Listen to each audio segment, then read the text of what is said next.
এই জন্য সাধারণ জনতা, ইয়াং জেনারেশন, আমার তরুণ ছাত্র এবং শ্রমিক জনতা, বিশেষ করে আমি তোমাদের এই দুই শ্রেণীকে লক্ষ্য করে আমি বলছি, আবার বলছি, ছাত্র এবং শ্রমিক জনতা, জুলাই বিপ্লবের মাধ্যমে দুনিয়াকে দেখা দিয়েছে বাংলাদেশ কি জিনিস। তবে একটু কাম বাকি আছে, তোমাদের অর্ধেক হয়েছে, অর্ধেক বাকি আছে। রক্ত দিয়ে জীবন দিয়ে ফাঁসিবাদ বিতাড়িত করেছ, আরেকটা লড়াই করতে হবে, আরেকটা সংগ্রাম করতে হবে, আরেকটা বিপ্লব করতে হবে আল্লাহ জমিনের কোরআনের শাসন কায়েমের জন্য।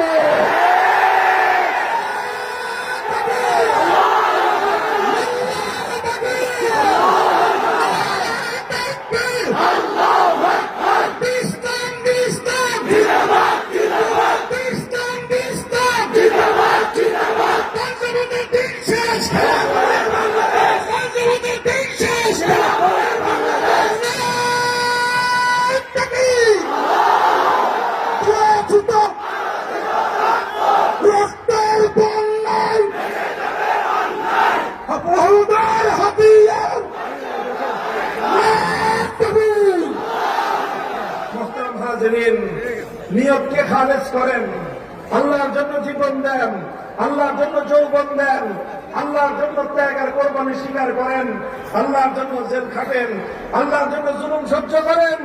এটা অনেক অনেক অনেক বেশি দামে আল্লাহ কিনে নেবেন, অনেক মূল্য দিবেন। আল্লাহ যেই মূল্য দিবেন তার 1,00,000 কোটি ভাগের 1 ভাগ মূল্য আর কেউ দিতে পারবে না। কাজেই জীবন যখন বেচবো, কার কাছে বেচবো?